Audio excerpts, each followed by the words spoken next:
Hello, in this video we are continuing our discussion of trigonometric integrals in section 6.2.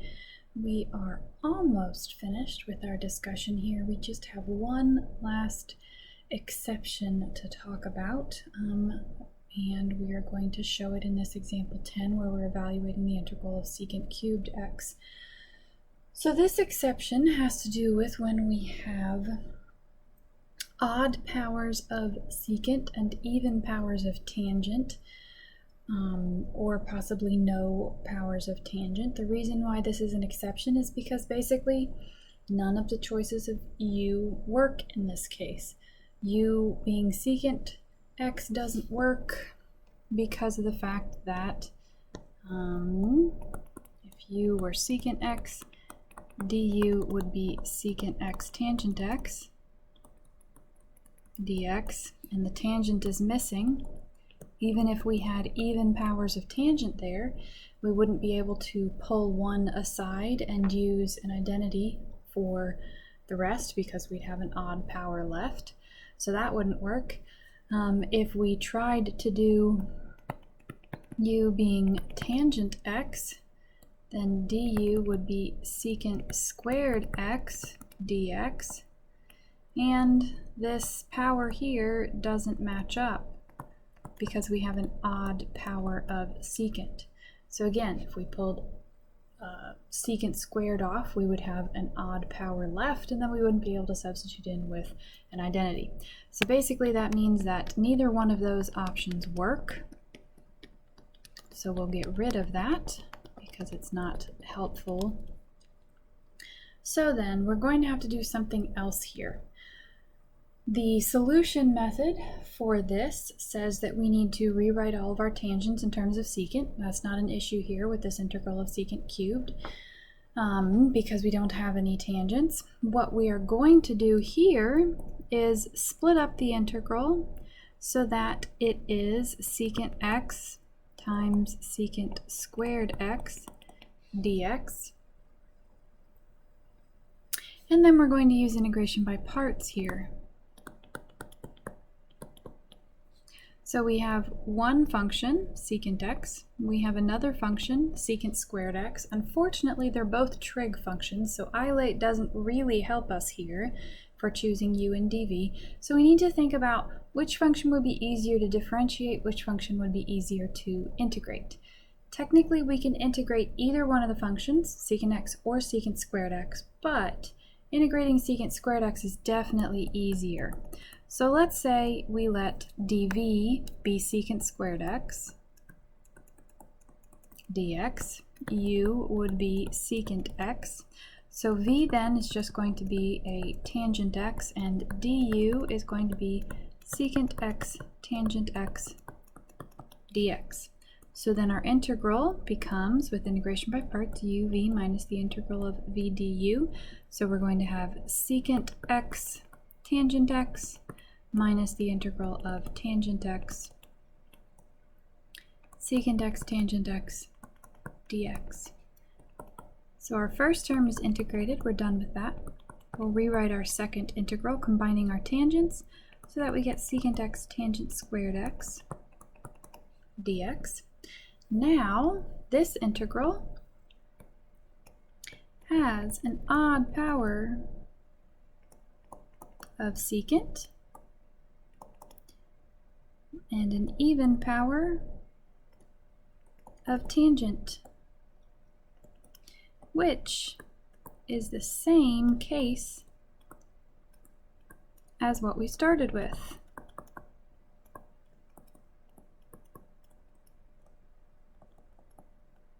It's the same case. It's not exactly the same, of course, but it's the same case. Odd powers of secant, even powers of tangent. So the first step for this solution method is to rewrite the powers of tangent in terms of secant, using the Pythagorean identity. So the way that we're going to do that is, because tangent squared x is equal to secant squared x minus 1, So then, coming back to our integral, we're going to rewrite our first term, secant x tangent x, minus the integral of secant x tangent squared x gets rewritten as secant squared x minus 1 dx. And let's go ahead and simplify before we do anything else. So we're going to distribute the secant. And in fact, I'm going to split the integral as well. So distribute and split the integral. So we'll have minus the integral of secant cubed x, and then we're going to have plus the integral of secant x. And I forgot to write a dx with my first integral there. So the second integral that's written there, secant x, we know what that's equal to. This is the natural log absolute value of secant x plus tangent x. So we're good there. But what do we do with this integral here, the integral of secant cubed x? Well, now it's time to remember the integral that we started with. If you recall, the integral that we started with was the integral of secant cubed x. So what we have is that the integral of secant cubed x dx is equal to secant x minus secant x tangent x minus the integral of secant cubed x dx plus the integral of secant x dx, which we can evaluate. So notice that we have the same thing on both sides of the integral. So that means that we have like terms. If you recall, we had a similar situation occur in one of the examples in the integration by parts section. So this is something that comes up sometimes with integration by parts. Okay, so let's rewrite what we have here. The integral of secant cubed x dx is equal to secant x tangent x. I'm going to write my natural log absolute value of secant x plus tangent x next, and then I'll have minus the integral of secant cubed x dx. To combine my like terms, I'm going to add the integral of secant cubed x dx to the right hand side and add it to the left. So that I end up with 2 times the integral of secant cubed x dx is equal to secant x tangent x plus the natural log absolute value of secant x plus tangent x.